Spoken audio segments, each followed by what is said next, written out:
আসসালামু আলাইকুম। সাজ্জাদের সাথে আমার ১ বছর ধরে সম্পর্ক। ওর সাথে ওর ফ্রেন্ডের বাসায় আমাদের ইনভাইট করেছিল গত জানুয়ারি মাসে। তখন ওর সাথে আমি গিয়েছিলাম। ওর ফ্রেন্ডের যে প্রিয়াও আসার কথা ছিল, সবাই আমরা আড্ডা দেব, দুপুরে খাবো ওদের বাসায়। তারপর এসে পড়ে এরকম নিয়ে প্ল্যান করেছিল আর কি।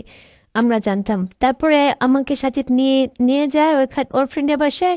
আমরা যাই। পরে আমি যায়া দেখি যে ওখানে শুধু ওর ফ্রেন্ড ছিল, আর কেউ ছিল না, এখন আসে না। পরে জিজ্ঞেস করলে বলে ওরা একটু লেট করে আসবে আর একটু পরে আসবে। তো আমাকে ওয়েলকাম ড্রিঙ্ক দেওয়া হয়, কোল্ড ড্রিঙ্কস। আমি তখন খাই, খাওয়ার একটু পরে আমি মানে হঠাৎ আমি সেন্সলেস হয়ে যাই। তখন আর আমার কিছু মনে ছিল না। তো যখন আমি সজাগ হই তখন দেখি যে আমার শরীরে কোনো কাপড় নেই। তখন দেখি রুমের মধ্যে শুধু সাজিদ ছিল, রুম অফ করেছিল। তো আমি সাজিদকে জিজ্ঞেস করি যে আমার সাথে এরকম কেন করছো, করেছো তুমি? তখন সে বলে যে ওর ইচ্ছে হয়েছে করছে, আমি নাকি ওরে কিছু দেবো না, এই জন্য এমন করেছে আমার সাথে। তখন বলছে যে আমি যদি এগুলো কাউকে বলি তাহলে নাকি সে আমার অনেক ক্ষতি করবে। আমার আমার ওই যেগুলো পিক আছে এগুলো দিয়ে সে ভিডিও বানিয়ে ফেসবুকে ছাড়বে, আমাকে হুমকি দেয় যদি আর পুলিশকে বা কিছু করি।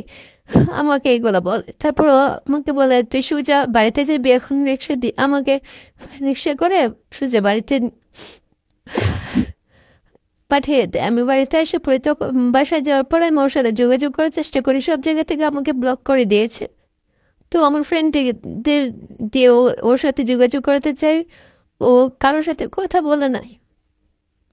তো এরপরে আমি আমার এই নতুন আইডি দিয়ে ওর নক দিলে ও আমাকে চিনে না, এরকম ভাবে ইগনোর করে। আর আমাকে কল দিয়ে হুমকি দেয় যদি আমি কাউকে বলি তাহলে নাকি ও আমার অনেক খারাপ করবে। আমি এরপরে ওর ব্যাপারে অনেক কিছু জানতে পারি যে ওর আরো নাকি একাধিক রিলেশন ছিল ফ্যামিলিগতভাবে।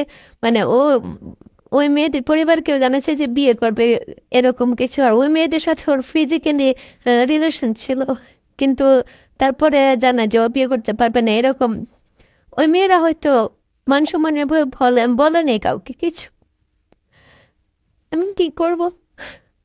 আমার সাথে ও অনেক খারাপ করেছে আমাকে এসে।